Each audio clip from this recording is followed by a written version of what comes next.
আসসালামু আলাইকুম প্রিয় দর্শক, কেমন আছেন সবাই? আশা করি সবাই অনেক অনেক ভালো আছেন।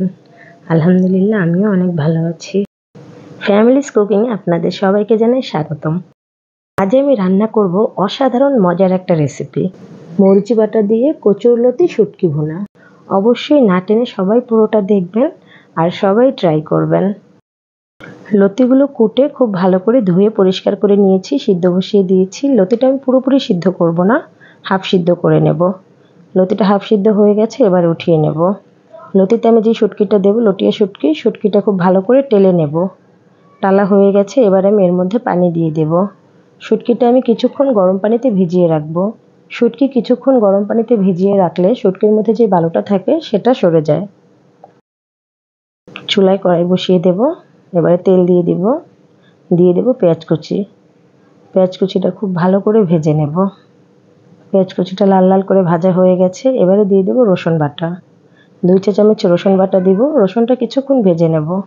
এরপরে দিয়ে দেব গুঁড়া মশলা, হলুদের গুঁড়া, মরিচের গুঁড়া, দিয়ে দেব পরিমাণ মতো লবণ, আর দিয়ে দেব মরিচ বাটা। এই রান্নাটার মেন উপাদানই হচ্ছে মরিচ বাটা। একটু ঝাল ঝাল করে রান্না করব। এবারে দিয়ে দেব আস্ত কয়েকটা রসুনের কোয়া, আর দিয়ে দেব শুটকিগুলো। শুটকিটা দেওয়ার পরে মশলাটা খুব ভালো করে ভেজে নেব। এরপরে দিয়ে দেব সিদ্ধ করে রাখা লতিগুলো। লতিগুলো দিয়ে আমি শুটকির সাথে আর মশলার সাথে একসঙ্গে লতিগুলো অনেকটা সময় কষিয়ে নেব। অনেক সময় ধরে লতিগুলো কষিয়ে নিয়েছি, একদম ভাজা ভাজা করে ফেলেছি।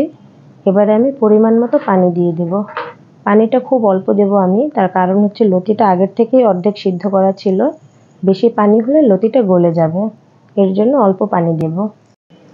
বলক চলে এসেছে, চুলার আঁচটা আমি একদম কমিয়ে দেব না, মিডিয়াম আঁচে রেখে রান্নাটা করব।